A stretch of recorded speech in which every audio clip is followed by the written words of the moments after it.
যে বাংলাদেশের অর্ডারটা কে দেবে, এই যুদ্ধ করার অর্ডারটা কে দেবে? আপনি বলুন, আপনি বলুন কে করতে পারে? আপনি ওখানে দেখুন ইন্টারিম গভর্নমেন্ট আছে, ইন্টারিম গভর্নমেন্ট বলবে কি না, অধিকার নেই ওদের, কিন্তু মেজরিটি অফ দেম ওরা তো মৌলবাদী আছে, ওরা কি ডিসিশন? দ্বিতীয়, ওদের কমান্ডার ইন চিফ আছে আপনার প্রেসিডেন্ট, উনি commander in chief Shahabuddin Chuppu, উনি কি দেবেন না? তৃতীয়, সেনা নিজে নিয়ে নেবে, তাহলে সেনা নিয়ে নেবে, তাহলে তিন সেনার তরফ থেকে নির্দেশটা কে দেবে? কারণ তিন বাহিনীর যে তিন প্রধান তাদের প্যারালাল র‍্যাঙ্ক, একজনের অর্ডার কি ভেরি গুড, তাহলে কে দেবে? তার মানে আপনার ওয়াকুরুজ্জামান তো নিজে নিতে পারেন না কেন? নেভি চিফ ওনার র‍্যাঙ্ক, আর আর্মি চিফ, এয়ার চিফ যেটা আছে ওনার র‍্যাঙ্ক সবই তো সমান, তাহলে এদেরকে ডাকবে কে? আর এদেরকে ডাকবে বলবে কে ইন্ডিয়ার সঙ্গে যুদ্ধ করো, কে বলবে? তাই এটা একটা বিগ কোয়েশ্চেন মার্ক। এটা ওখানে ওরা এনএসএ করে একটা লোককে আনলো। তাহলে এই যে চিকেন স্নেকের পাশে টার্কি ড্রোন ওড়াচ্ছে বাংলাদেশ, মানে এগুলো কি ছেলে খেলা করা নাকি ঘুরিয়ে মুখ দেখানো? আপনি এটা বললেন, এরপর কি এরা কারা কারা সঙ্গে থাকবে? ওর মধ্যে টার্কি আপনি বলছেন, চায়না বলছেন, পাকিস্তান বলছেন, আর তো আমি কোনো লোককে দেখছি না বাংলাদেশের সঙ্গে কেউ দাঁড়াবে। নাম্বার ওয়ান, চায়না কথাটা আগেই বলে দিই আপনাকে, পরে আমরা বিস্তৃত আলোচনা করতে পারি। নাম্বার ওয়ান, চায়না কোনোদিন আজ পর্যন্ত 1962 পর কারো সঙ্গে ওরা আসেনি। 71 যুদ্ধে শুধু ওরা একটা কুকুরের মতন বলে গেছে কি আমরা করলে আমি চলে আসবো, করবে, কোনোদিন এসছে না। ওরা কি করেছে, ওদের নিজের জিনিসপত্র যেটা ডিফেন্স জিনিসগুলো আছে ওটা বাংলাদেশকে দেবে। ওটা তো পাকিস্তানি আপনি দেখলেন কি চাইনিজ যতগুলো ইকুইপমেন্ট ছিল ওদের কি কন্ডিশন, সব ভেঙে চুরে পড়ে গেছে খেলনার মতো। তারপর আপনি দেখুন শিয়ালকোটে 7 তারিখে সকালবেলা যখন একটা হিট হয়েছে শিয়ালকোটে, তুর্কি 2 জন লোক মারা গেল। ওরা আমাদের আগেনস্টে ড্রোন চালাচ্ছিল আমাদের, তাহলে তুর্কি লোক এসে এখানে ড্রোন চালাবে, তাহলে ওদের কি হর্ষ হবে ওরাও জানে। আমরা বুঝতে পারবো বাংলাদেশ এত বড় নয়, বাংলাদেশের সব লোক খারাপ। 17 কোটি মানুষের মধ্যে হয়তো কিছু লক্ষ লোক খারাপ আছে, এন্টি ইন্ডিয়া আছে, কিন্তু আমরা জানি 17 কোটির মধ্যে আমাদের 15 থেকে 16 কোটি লোক প্রো ইন্ডিয়া, ওরা আমাদের সঙ্গে ভালো রিলেশন চায়। কিন্তু ওরা পয়সায় যে দিগ্ভ্রমিত হয়েছে, যা $23 মিলিয়ন নিয়ে যা দিগ্ভ্রমিত করলো, কে হয়েছে ও হয়েছে, এখন ওরা বুঝতে পেরেছে কি ভাই। আমরা চিকেন স্নেকের দিকটা বুঝলাম যে কোন দিক থেকে কোন দিকে যাবে, কিন্তু এই যে মোহাম্মদ ইউনুস ফাঁকা কলসির মতো বেজেই চলেছে যে আমরা সেভেন সিস্টার্স এর দিকে ব্যবসা করব, ওই দিকে হাত বাড়াবো, তাহলে কারা যাবে সেখানে? মানে লুঙ্গি পরে তারা যাবে লড়াই করতে? Very nice. আপনি দেখুন এখানে আপনি কতগুলো সেক্টর দেখাচ্ছেন, দেখুন আপনি 1 সেক্টর, এটা আপনার 2 নম্বর সেক্টর, 3 নম্বর, 4 নম্বর, 11টা সেক্টর আপনি দেখতে পাচ্ছেন, রাইট? 5, 6, 7, 8, 9, 11। আমাদের কিন্তু সেক্টরের ইম্পর্টেন্স গুলো, সেক্টরগুলো ইম্পর্টেন্ট, এন্ড প্রত্যেকটা সেক্টরে যদি আপনার কাছে কোনো যদি চিত্র থাকে কোথায় থেকে 71 এ যেটা পরে হয়েছিল ওটা আপনি যদি দেখান তাহলে অনেক ভালো। এটা আপনি একটু ছোট করে দেখান, আমি বুঝিয়ে দিচ্ছি এর মধ্যেই আপনার। এটা আপনি বাংলাদেশ লিখেছেন, এখন আমি এদেরকে বাংলাদেশ বলি না, পূর্ব পাকিস্তান। এটা পূর্ব পাকিস্তান, রাইট? এই পূর্ব পাকিস্তান আমাদের সঙ্গে কি করে যুদ্ধ করবে? কেন ইউনুসকে বাংলাদেশ তো নাম চেঞ্জ করে দিয়েছে। আমি আপনাকে বললাম 10টা ডিভিশন আছে, 2টো মেকানাইজড ডিভিশন আছে। যদি ওরা এখানে চিকেন নেকে আসে তাহলে 5টা থেকে 6টা ডিভিশন চলে গেল, তাহলে ওর কাছে 3 থেকে 4, একটা নিশ্চয়ই ঢাকার জন্য রাখবে ওরা। এই ঢাকা আছে আপনার, এই যে এখানে ঢাকা আছে, ঢাকার জন্য একটা ডিফেন্সের জন্য রাখবে না, ঢাকা এটা ইম্পর্টেন্ট লোক, রাইট?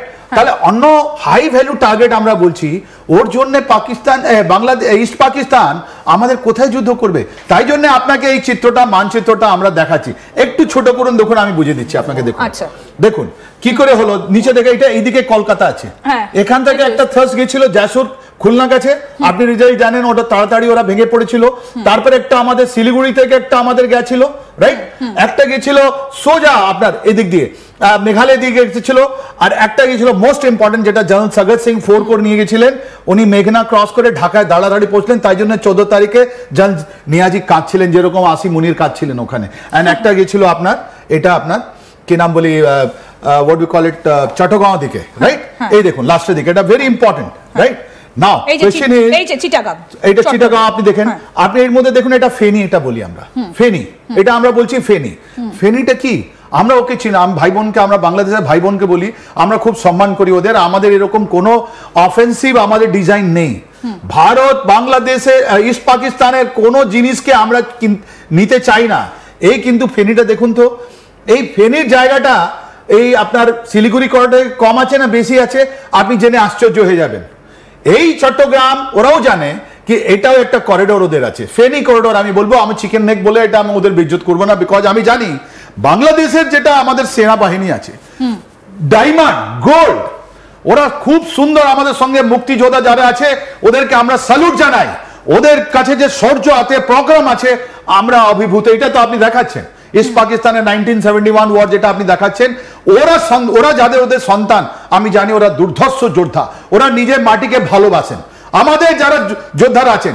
কিন্তু এই রাজাকার যারা আছে, বাংলাদেশ আর্মি যেটা আছে এখন, যাকে ইস্ট পাকিস্তান আর্মি যেটা আমরা বলছি এখন, আমি ওই ইস্ট পাকিস্তানকে যদি আর্মিকে যারা করেছে কি নাম ধোকা দিয়েছে, ওরা আছে একটা জেনারেল এন্ড 5টা লেফটেন্যান্ট জেনারেল, আর এই 50 থেকে বেশি মেজর জেনারেল ওখানে যেটা আছে 1.6 লাখের মধ্যে।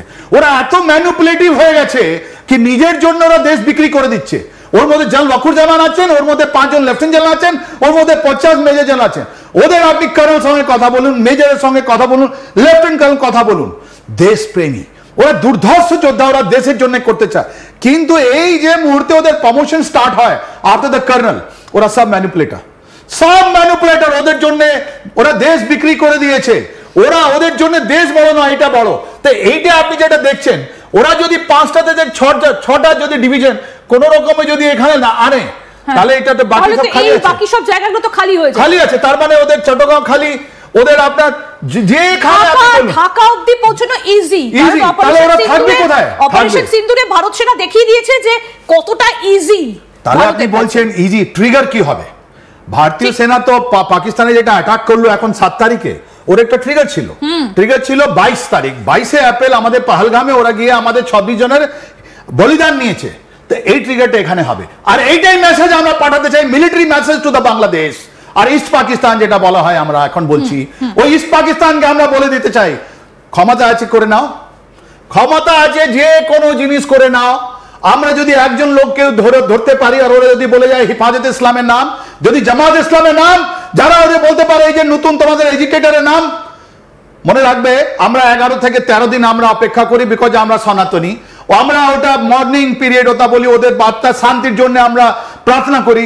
তারপর আদের বাংলাদেশ ছেড়ে পালিয়ে যাও, আর যেখানে থাকবে ঢুকে মারা হবে, ঢুকে মারা হবে। এই পাকিস্তানে, এই বাংলা ইস্ট পাকিস্তানে জামাত ইসলাম, এই ইস্ট পাকিস্তানে হেফাজত ইসলাম, এই ইস্ট পাকিস্তানে যারা নতুন এডুকেটর আছে, ওদের ঢুকে মারা হবে। এইটাই ট্রিগার বলছি আপনাকে।